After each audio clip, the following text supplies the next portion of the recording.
Tonight, a big project built on local farmland. Council moving forward with an emergency service training center despite concerns over the location. I had this long list of questions. Concerns of quality of life and safety are significant.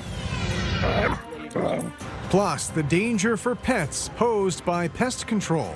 People put out these poisons because they're sold them and they're told that they're safe for pets. The London-led campaign to safeguard animal companions. And available for lease. We're taking over the space and really repurposing it. What's next for London's former Hudson's Bay location?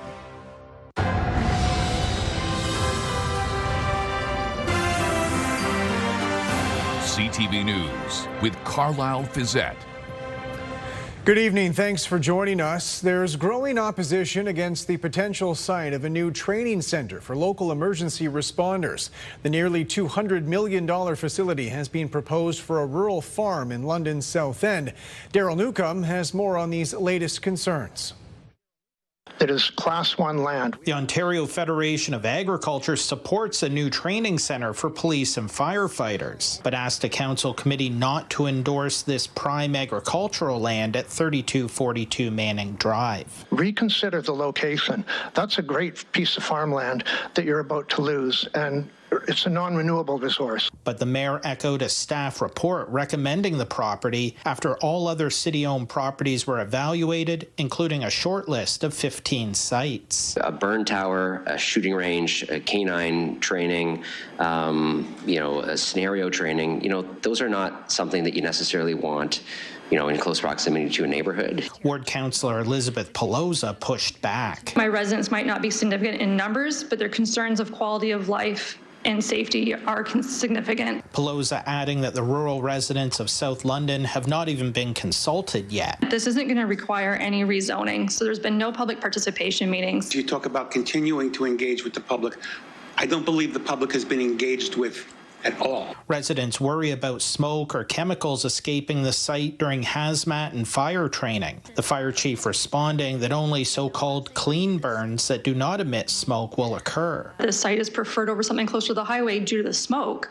So I'm looking to see what the smoke will actually be, if any, because if there won't be smoke, you can maybe consider a different location. The site with that talked about the smoke, there was other mitigating factors for that site, but I'm not sure what factors those were. The staff report recommending the Manning Drive location references a previous feasibility study by London Police, but that feasibility study isn't being provided to members of council. That report was not commissioned by the City of London and done through the London Police Services. I believe that report would be held in confidence. The committee eventually backed the recommended location. This is a well-researched, well-vetted recommendation from our staff that I am very supportive of. It was based on a report that City Council and committee didn't get. We don't have access to it. I had this long list of questions, most of which would have been answered with the feasibility report. Like, I want to look at that whittled down list of 15, because I was hearing two things about smoke today, which I think were contradictory. Council is expected to make a final decision on Tuesday. Daryl Newcomb, CTV News. The Prime Minister was in Hamilton today with a message of support for the country's steel industry. Mark Carney says Canada has to become our own best customer, introducing new measures to support the sector. Heather Wright reports. This Hamilton, Ontario steel fabricator has been in business for 70 years and had been sending nearly 70% of its products south of the border. Now that number is close to zero. This is Steel Town for a reason. Today, the Prime Minister was in Hamilton announcing measures to help Canada's steel industry. By the end of the month, Ottawa will tighten the quota for steel coming from countries without a free trade agreement like China and Turkey to half of 2024 levels. Anything beyond that will face a tariff of 50%. This measure is aimed at reducing foreign steel that has flooded the Canadian market, much of it diverted here after the United States imposed tariffs on the global steel industry in March. And with Canadian steel producers effectively shut out of the U.S., Mark Carney says this will help them sell their products domestically. For Canada to build big things fast, we need our steel industry to advance, not retreat.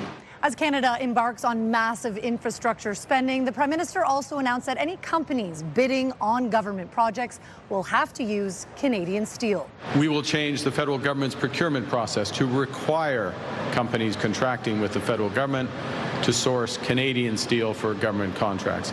The tightened quota and increased support for laid-off workers announced today come after the steel industry said measures announced last month didn't go far enough. We got things going on south of the border. We can't control all of that. But what we can control is here in Canada. Let's make Canada the best. Asked about ongoing trade negotiations with the United States, the Prime Minister would not say what level of tariffs Canada would accept, nor would he say whether Canada would impose additional retaliatory tariffs on U.S. goods. He said both were good questions, but said answering them in the midst of trade talks would be a bad response. Heather Wright, CTV News, Hamilton, Ontario. A key meeting is coming up tomorrow between the Prime Minister and First Nation leaders. The summit was called amid increasing Indigenous concerns over a federal government bill meant to speed up major project development and construction. With more on that, here's Rachel Aiello. First Nations leaders set expectations today for tomorrow's big gathering in Gatineau.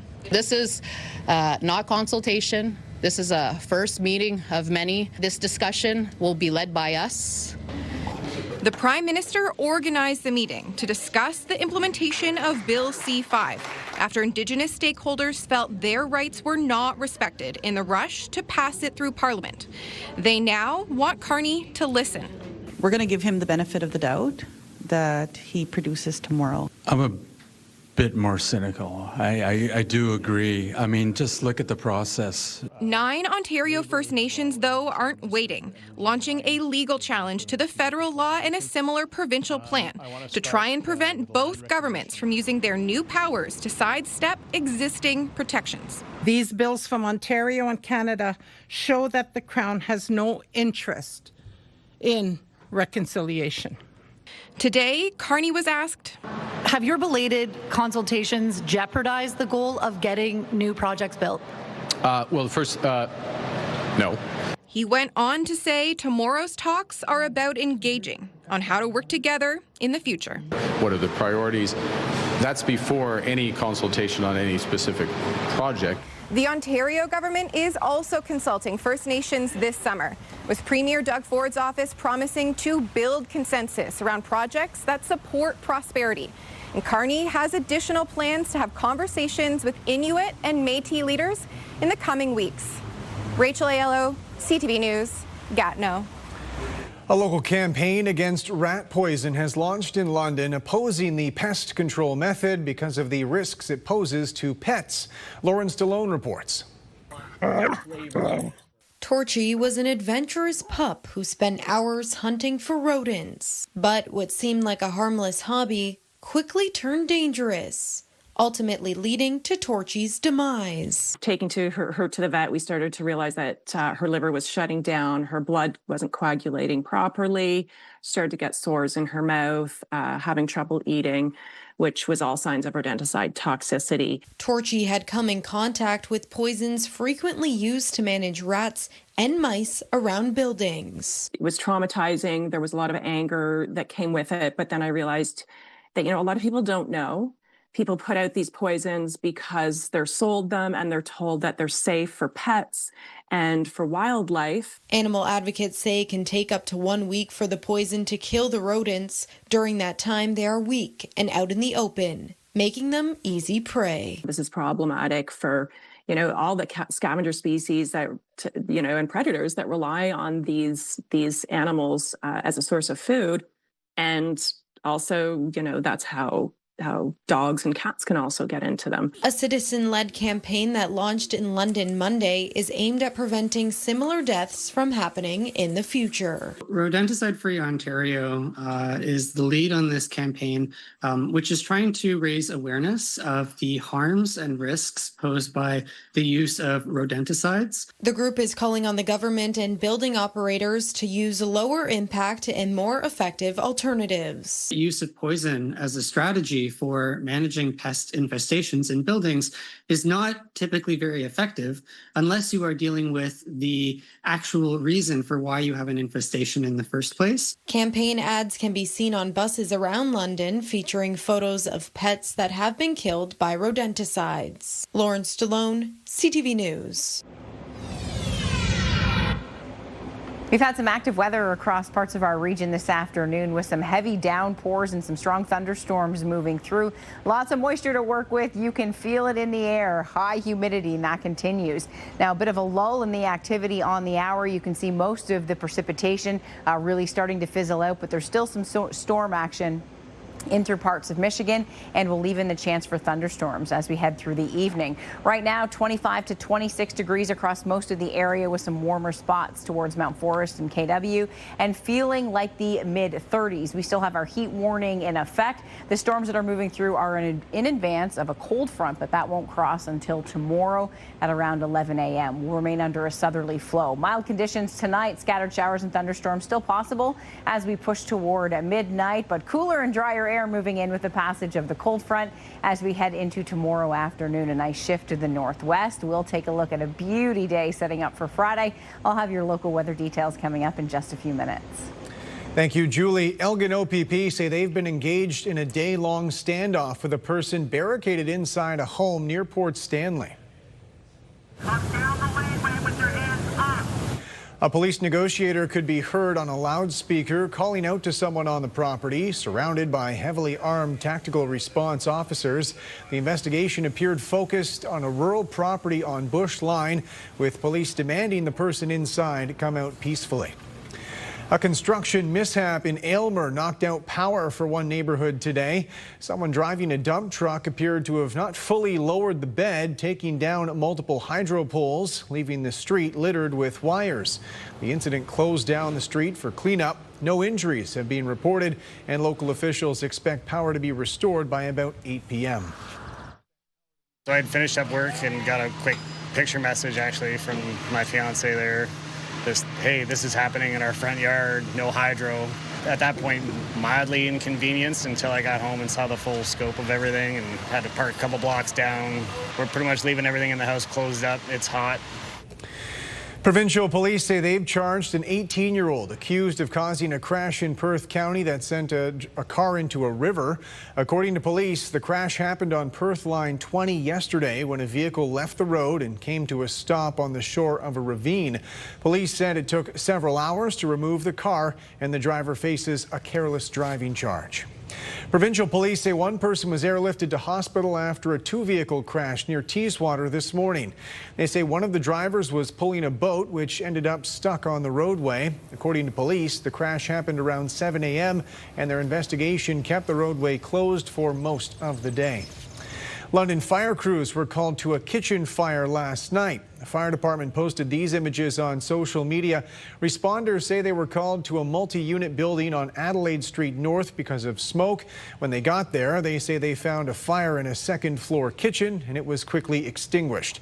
Fire officials say unattended cooking likely started the fire, and the tenant is working with their landlord to arrange other accommodations.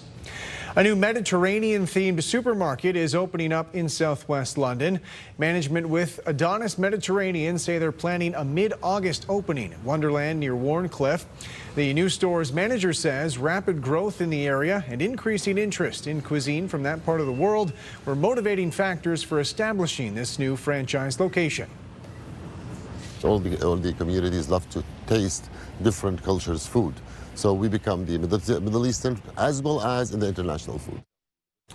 The supervisor for London Health Sciences Centre issued a brief statement today after news of last week's legal drama.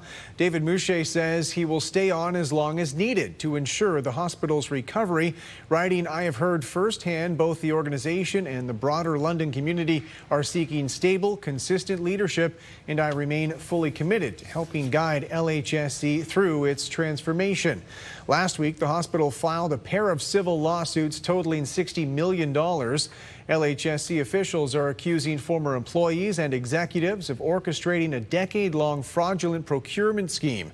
The second claim accuses the hospital's former CEO and other top officials of ignoring the potential fraud. The statements of claim have not been tested in court. Last year, the entire board of directors resigned, and there's still no public timeline for when a new board will be installed. The provincial government appointed Mouche as supervisor last fall. One of London's former Hudson's Bay locations is about to get new tenants, at least temporarily. With more on the short-term plans for the empty department store space at White Oaks Mall, here's Rita Ismail. The sign for the iconic Hudson's Bay Company came down inside White Oaks Mall today, and the space is now available for lease. We're thrilled to be able to find new uses for this incredible space that we do have at the mall. It's been a staple part, original part of the mall. Westdale Development Corporation, who owns and operates White Oaks Mall, has begun actively leasing the space, with Spirit Halloween moving in this week to set up, followed by the Modern Market series, formerly known as the Modern Mom Show. We were actually approached by White Oaks Mall at our last event. They came to us offering this incredible empty department store for us to use. With high requirements for their vendors, Malucci says the space is perfect. Our brands bring in big displays, and having ground level access is amazing. Plus, the families that come in with strollers, there's a ramp to come in from outside. There's going to be 2 entrances into the event. There's going to be an entrance in from the mall. Everything needs to look beautiful, and this is the perfect blank slate for us to start from. The 2 Hudson's Bay locations in London officially closed June 1st.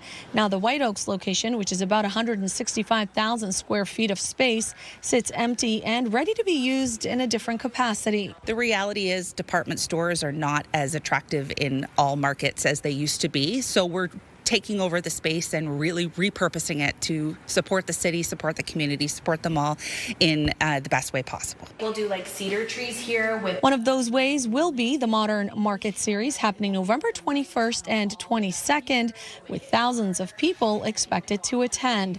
Vendor applications launch this Friday, July 18th. Rita Ismail, CTV News. The City of London has received its latest payment from the province for hosting gateway casinos. The Ontario Lottery and Gaming Corporation paid City Hall more than $1.5 million for the first quarter of the fiscal year running from April to June. The survivor of a fatal canoe capsize on Lake Huron this week is sharing what the experience was like for him, knowing a friend of his didn't make it. Scott Miller reports. Anthony Lippett is, frankly, lucky to be alive. It's not something I ever want to have to go through and watch ever again, and I don't think I'll step foot in a canoe again. After finishing up a job near Howdenvale, north of Sauble Beach on Monday evening, Lippett says he, his co-worker, and 14-year-old boss's son went out for a canoe ride in Lake Huron. When they left shore, the lake was calm, but it quickly turned wavy, he says, dumping all 3 and their canoe into the water. We fought for about 7 minutes to get the thing going, flipped back over, couldn't do it, said leave it, and we tried to swim back to shore. Got about halfway back, Dan was running out of breath, I was out of breath. I told him to grab my foot and I'll try and pull him as I go. And I went under the water, then next thing you know, he's not there anymore. Lippett and the 14-year-old made it to shore and called 911, but it was too late. Lippett says his co-worker, he identifies as 32-year-old Dan Pegalo, didn't survive after spending nearly 10 minutes under the water. Yeah. 32 years old, he's got 4 kids and a wife. Pegalo's drowning is the second in 2 days in Midwestern Ontario. A 4-year-old drowned in a private pond on Sunday. Now, the OPP has now got involved, putting out a province-wide plea for people this summer to pay attention when they're out on the waterways. They're saying there have been so many marine fatalities so far this summer, and so many of them have been preventable. You never plan on having an accident out in the water, but if you ever do fall overboard or have a medical event or something, we want you to have your PFD on for your safety, and also think about your family. They expect you to come home at the end of the day. So wear it for them, wear it for yourself, and be safe. Lippett says neither he or Pegalo were wearing life jackets in the canoe when it capsized. If you find yourself in the water and you happen to get a gulp of water and you start choking and spitting, and that's when panic sets in, and there goes your swimming skills, and you know, you're going to find yourself in trouble. So don't assume that you can make it to shore. We're a PFD, and that'll buy you some time. If you're floating safely, then you can take your time and get to shore safely. Known him for 12 years and never forget him, that's for sure. An online fundraiser has been set up to support Dan Pegalo's family. In Midwestern Ontario, Scott Miller, CTV News. Coming up, it's the Tee Up with Brent Lail. He's got the story of a local dragon boat team making history overseas.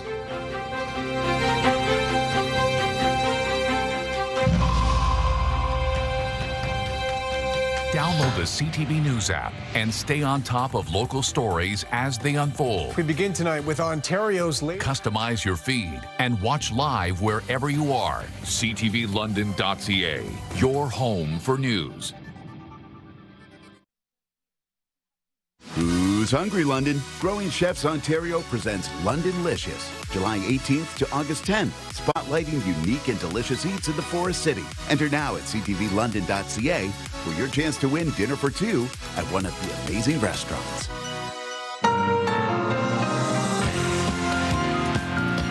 Welcome back. It's time for the Tee Up with Brent Lail. And Brent, it's been a whirlwind week for a pair of local baseball players who were selected in the MLB draft. Yeah, Wingham's Tyson Moran to the Kansas City Royals. And today, Arva's Blake Gillespie is in with the New York Yankees doing his physical and signing his professional contract. Gillespie is in Tampa, Florida today and officially became a Yankee after signing that deal. He says he'll likely not pitch again this season after a heavy workload at school and as the organization figures out a plan for him. The 9th-round pick will use this summer to get bigger and stronger. It's super awesome and obviously very professional. It kind of still feels surreal to me, like it hasn't all set in, but I'm officially a Yankee now. That's just like, even saying that, it's like, wow. But I'm sure once I get into my routine, it'll start to feel more real. But yeah, even just today, seeing some big leaguers rehabbing in the training room, just like they're just there. It's super cool. And sticking on the diamond, history was made in the Inter-County Baseball League this week. Yeah, London native Owen Boone threw a 9-inning no-hitter for Hamilton. That one's put high, and it is caught! And for the first time since June 16th, 1977, a no-hitter through 9 innings. Boone needed 111 pitches and a diving catch by the right fielder to secure the no-no. The last one accomplished by former New York Met Jesse Orozco, who did it 2 years before becoming a big leaguer. Carlyle, I was 1 year old. You were not born. I don't. What year was that? 1977. Yeah, that's a bit before my time. Let's go to the gridiron. A pair of local football stars making an impact at the Football Canada Cup this week. Yeah, Team Ontario is off to a 1-0 start. In the opening game, both the offensive and defensive MVPs were St. Thomas high schoolers. Deep pass, brought in, beautiful catch, and that'll go for the touchdown. He will score. Gage Lincoln. The wide receiver who plays for the St. Joe's Rams had 6 catches and 101 yards and a pair of touchdowns. Ontario cruised past Nova Scotia 36-8 in the opener. Parkside Collegiate linebacker Carter McBurney was the defensive MVP, 8 solo tackles, 1 assist. Ontario plays Saskatchewan in the semis Thursday.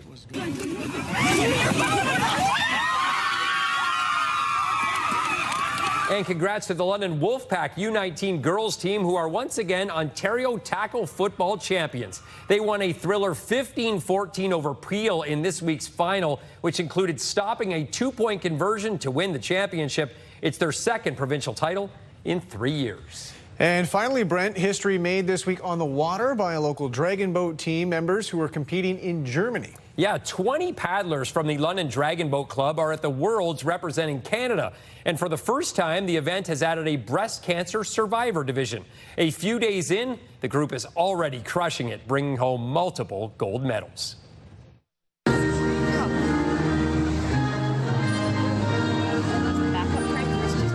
Members of London's robust dragon boat team are part of the first ever breast cancer division world champions. It's crazy to think that when we started Robust 26 years ago, that some of us would be representing Canada with Canada on our backs at a world championship. Linda Kuska was one of 2 flag bearers for Canada. Reach it out. Coach Cheryl McLaughlin is leading Canada's contingent, which includes 20 local paddlers. This is the very first time that the world have recognized breast cancer survivor as a division. So Sarah and I started this crusade in 2009, saying to the international community that these are athletes too, and they should have a division at the world level. Jane Holman is having a great week, a gold in U18 1,000 meters and silver in the mixed 2K.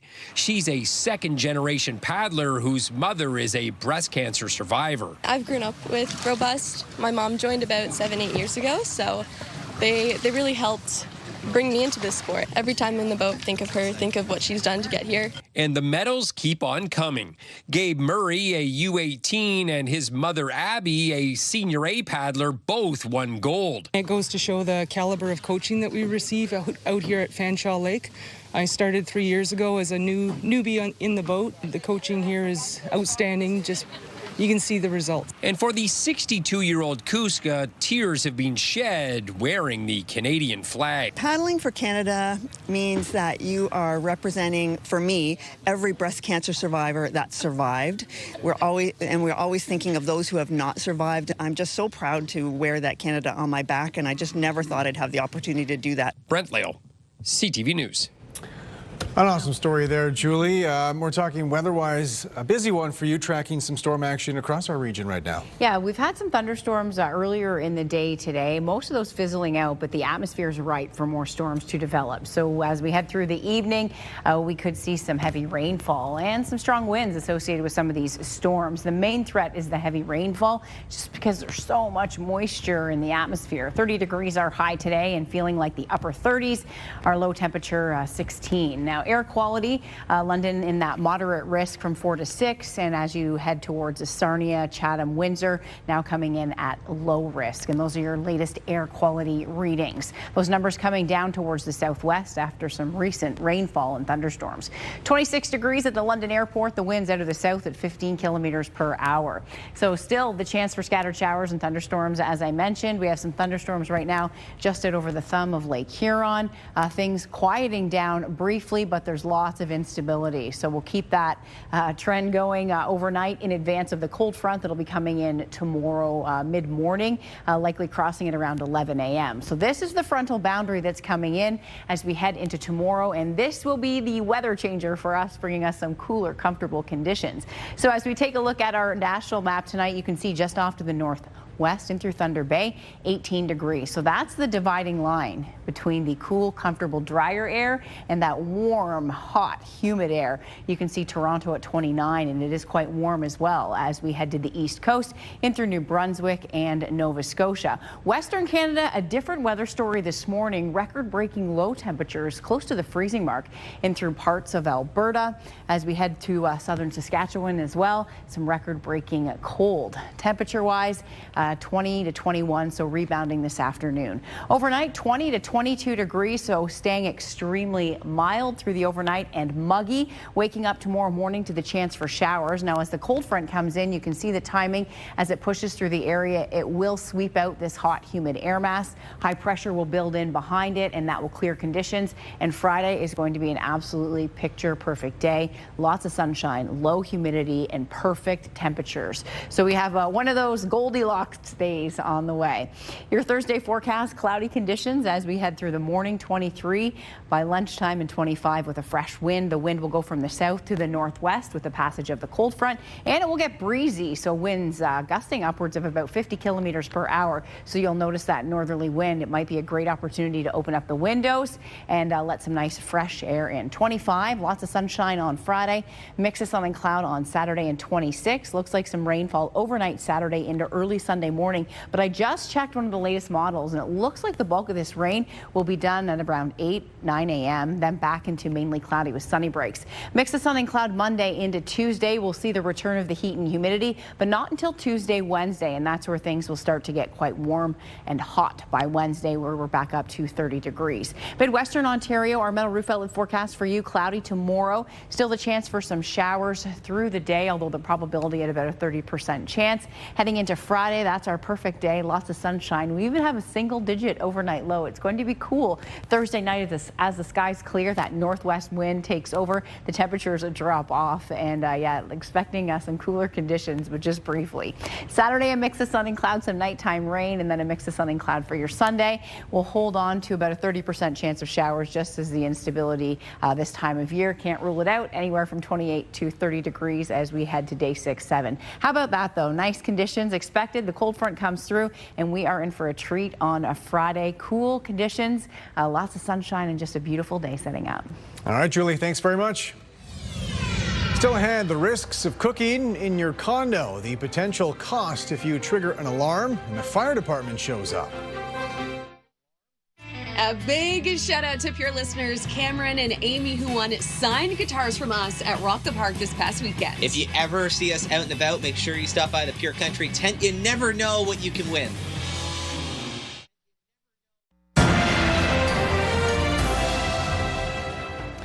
A new survey is shedding light on the early impact of the U.S. auto tariffs. The survey was put together by the Canadian Independent Business Federation, showing revenue for nearly 200 small or medium-sized businesses in the auto sector declined by 13% since the trade war launched. On average, the survey indicates half of those businesses reported pausing or canceling investments because of the current market uncertainty. New data from Stats Canada shows the income gap hit a record high in the first quarter of this year. According to Stats Canada, the difference in the share of disposable income between the highest and lowest paid households grew by nearly 50%. The data shows the bottom 20% of earners say their wages actually dropped by about 0.7%, while the top 20% saw their wages go up 7.7% compared to a year ago. A man living in a Toronto condo says he's been handed a bill for more than $1,500 issued by the city's fire department for responding to a nuisance false alarm. However, as Pat Foran reports, the man says he wasn't involved at all in setting off the alarm. Erlyn Brown lives in a Scarborough townhouse unit and has a security system. She says she was shocked to get a bill out of the blue from the City of Toronto for having a nuisance false fire alarm. May 5th of 2022, the fire truck was dispatched to my unit. I knew nothing about that. To try and prevent false alarms, the City of Toronto has a malicious nuisance false fire alarm policy. Residents responsible for false alarms must pay $1,530 for each dispatch. In Brown's case, she was told she would have to pay the charge, but was given a rebate for it being the first time, so she owed just over $1,000. When she didn't pay it, it was added to her tax bill. I did not know they were here. I did not know they came. I don't know why they came. Brown says she had to pay a $92 fee to find out more information about the charge, and an incident report said it appeared there had been a security alarm malfunction. But I was at work, I can prove that. There was nobody at the house at the time they checked. No alarm was sounding. So, why should I have to pay this? The security company told CTV News it called Brown 3 times, and when she didn't respond, it proceeded to send emergency services. According to the city, a fire alarm is considered false if there is a mechanical failure, equipment malfunction, improper maintenance or installation, or negligent or intentional misuse. If you get a false alarm charge, you are allowed to appeal and ask for a review of your case. CTV News reached out to the city on Brown's behalf. Her case was reviewed, and the charge has been removed from her tax bill. I'm very excited. I'm very happy because I could not have afforded that. Pat Foran, CTV News. Canada's main stock index was up today on the strength of gains in the tech sector. The TSX gained 99 points. In New York, the Dow added 231, the Nasdaq up 53. The Canadian dollar essentially unchanged, a loss of just 1/100 of a cent. On commodity markets, gold moved up more than $22 an ounce. Oil lost 18 cents a barrel. Later on CTV News, the Canadian tourist destinations and the increased traffic thanks to vacationers opting for domestic stays. Welcome back. A housing mega project in South London, which seems to have exposed a disconnect on a city committee between London's long-term planning goals and the immediate housing pressures. With more on the debate along Pack Road, here's Daryl Newcomb.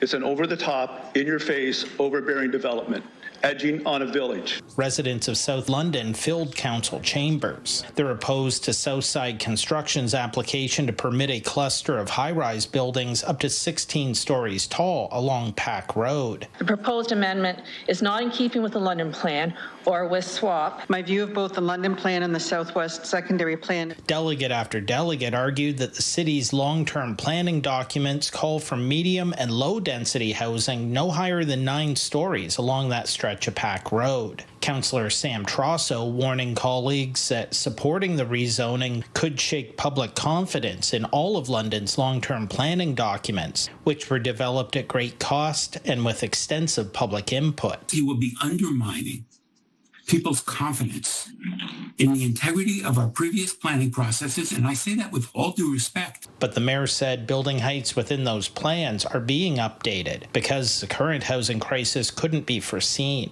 Everything that's happened since then with this housing pressure that we've had, these plans are not reflective of the pressure that we face today. The deputy mayor adding that there's plenty of time to address neighbors' concerns about traffic, sewers, and stormwater. This is a 15 to 20 year build out. These buildings aren't going to be there tomorrow. They're not going to be there next year. The staff recommendation includes a long list of conditions known as holding provisions that the developer has to meet before the high-rise buildings can be constructed. It's a way that we improve density, move forward to allow multi-decade planning, but put guardrails in place. I have grave concerns that we are going to say yes, and then we'll fix it up along the way. We heard this is going to take a long time to get it fixed. But why are we approving it? Ultimately, the planning committee voted 4-1 in favor of the planning application. But even among the development supporters, several questions remain. That rendering that we saw with that wall of apartments concerns me. I want to get more information on that before council. City Council will make a final decision July 22nd. Daryl Newcomb, CTV News. More evacuations in Manitoba in the face of threatening wildfires. Right now, we're just boarding the plane. As you can see, there's people on plane right now. Thousands of evacuees in northern Manitoba are fleeing for shelter. About 250 international firefighters are in the province helping fight more than 120 active wildfires. In BC, multiple evacuation alerts have been lifted in the Okanagan region. About 30 properties were previously under an evacuation order. Provincial fire authorities say they are aware of 67 fires burning in BC. A campfire ban is coming into effect tomorrow for much of the province's coastal regions, including Vancouver Island and the Lower Mainland. Guelph University researchers say they're working on a vaccine for chickens, protecting them from avian flu. As Pauline Chan reports, in doing so, they hope to better shield the human population as well. In the U.S., poultry are vaccinated against avian flu, but in Canada? There are different countries, including like China or Mexico, that they have vaccination strategies actively being performed. But Canada is one of those countries that does not vaccinate. Veterinarian and Guelph University researcher Fatima Fazel says it allows Canada to export poultry products to other countries which may have different regulations, but that isn't stopping Guelph U researchers from developing a new mRNA vaccine to protect chickens from avian flu. It encodes for 2 main surface protein of avian influenza, and then when chickens are vaccinated with these mRNA codes, chickens cells start to translate this mRNA code to protein.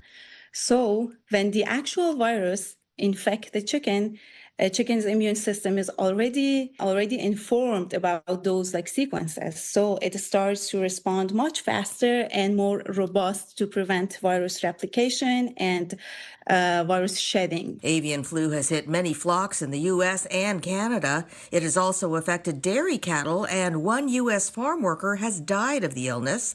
But the virus has not yet shown the ability to be transmitted from human to human, something the Canadian Medical Association journal warns could be just around the corner. If it becomes transmissible from human to human, we are looking at another huge public health crisis. Fiset says it's impossible to say if human-to-human transmission of avian flu is inevitable, but as U.S. Health Secretary Robert F. Kennedy Jr. proposes a policy of allowing avian flu to work its way through American flocks instead of culling infected birds, Fiset says Canadians must be prepared. If we have that susceptible chicken population, it replicates much faster and viruses have the time to mutate and find ways to adapt to mammalians or human. So limiting the spread of avian flu helps chickens and ultimately humans as well. Pauline Chan, CTV News.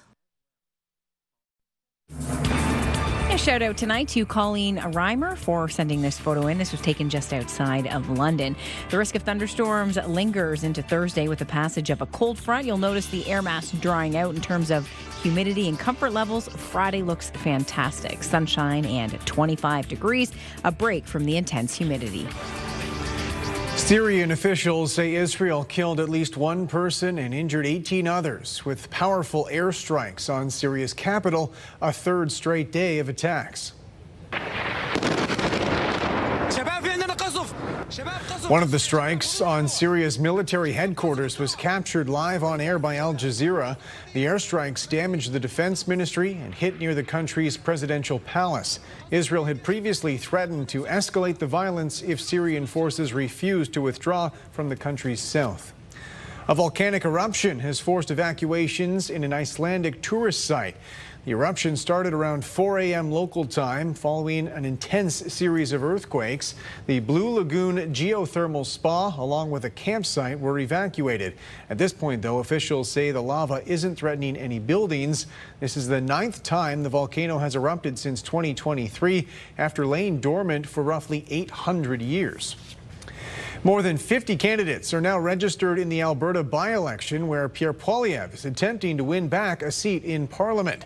Dozens of independent candidates are running in the Battle River Crowfoot riding. The list stems from a coordinated effort by an electoral reform group aiming to break records during this by-election. Poilievre lost his Ottawa area seat to the Liberal candidate during the spring election, where 91 candidates were registered.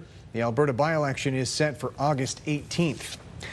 A homeowner in Calgary says he's called police on a neighbor multiple times with video evidence of the man holding weapons, destroying property, and shouting racist slurs. However, as Alicia Fieldberg reports, police are calling it a mental health matter and are refusing to intervene. A peaceful neighborhood in southeast Calgary is where Joffrey Davila and his family have lived for 12 years. But a neighbor's bizarre behavior has them thinking about moving. This is really home for me, so it's kind of hard. When his truck was vandalized, he installed security cameras. Later, video captured a neighbor on the driveway holding hatchets and shouting racial slurs before chopping into their planters. Davila called 911 but says the responding officer called it a mental health incident and never followed up. I just don't want someone to get hurt. I don't want him to get hurt or he can hurt someone else. Last week, he called 911 again after video caught the neighbor kicking Davila's garage. Then again that night when they woke to loud sounds and saw this video of the neighbor with hatchets at the front door, once again shouting slurs. Oh, it's terrifying. I was shaking. I don't really get scared, but that one scares me. He gave an officer his videos, and days later, after CTV called police, he got a text saying police are still investigating. CPS says it received 4 complaints, but says, while the behavior is concerning to police, there is currently insufficient evidence to support criminal charges. Officers work closely with mental health specialists. Once an individual is then supported and addresses that, these behaviors should be mitigated, but it's tough. I do emphasize with it the situations. But one legal expert says that's not good enough. When you have a neighbor standing in front of your front door with 2 hatchets spewing racial epithets, that's an offense in the Criminal Code of Canada. Police are dealing with fire here. The police have got to up their game here. Davila wants action, and not just for his family. There's a mental issue involved. Of course, they need help, right? But us too, we need help. We need peace of mind. I want my house to be my sanctuary. Alicia Fieldberg, CTV News, Calgary. London's top stories. We have breaking news tonight out of Ottawa. The latest in the breaking news alerts. I'm tracking an area of severe weather. It'll start. And watch live. A development now to a story from City Hall we brought you. Download the CTV News app. Welcome back. Finally tonight, heavier foot traffic along Nova Scotia's Cabot Trail. With more on the recent surge in interest, here's Ryan McDonald. The beauty of the Cape Breton Highlands has been attracting people from all over Canada this summer, and some of them say they came here because they currently wouldn't vacation in the United States. Absolutely not. I love Canada. You got to stay here nowadays. Daniel Williams is from Sarnia, Ontario. He is back touring the Cabot Trail after being captivated by its scenery during a trip here in March, and says the current political climate sealed his plans for a summer return. I'd prefer to stay in Canada and, I don't know, keep our money here and support local businesses around the area. Yeah, we've had a group in from BC last week that indicated they normally do go south, but they said they'd be coming, traveling within Canada this year. The owner of this inn just outside of Bedeck says while some other operators he has talked to haven't been as busy lately as they had hoped, he has been fully booked all but a couple of nights thus far in July, and that has included plenty of American tourists. We've had a number of U.S. visitors also coming in and saying they chose to come to Canada this year to support Canadians. If you haven't been to this part of the world, you should definitely come check it out. Ryan McDonald, CTV News, along the Cabot Trail.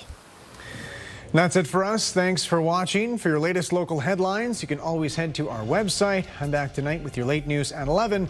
Bye for now.